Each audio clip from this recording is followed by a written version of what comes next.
साथियों नमस्कार।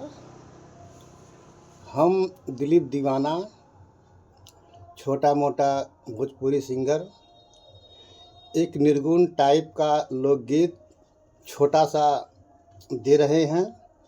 इसे आप लोग सुनिए और देखिए, लाइक सब्सक्राइब सब करिए।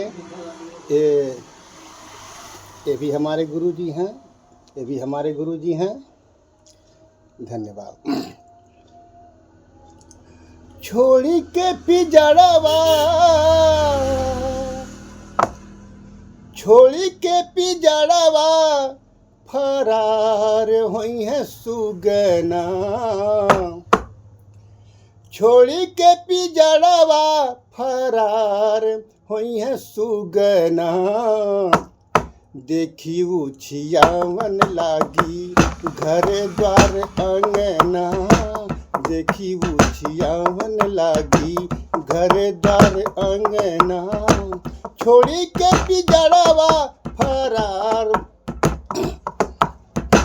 छोड़ी के पिजड़वा फरार हुई है सुगना। देखी उछियावन लागी घर द्वार अंगना। देखी उछियावन लागी घर द्वार अंगना।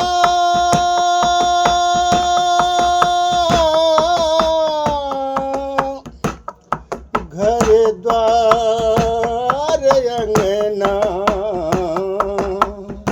घर द्वार अंगना। देखी उछियावन लागी घर द्वार अंगना। देखी उछियावन लागी घर द्वार अंगना।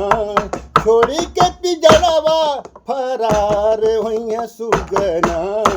छोड़ी के पिजड़वा फरार हुई है सुगना।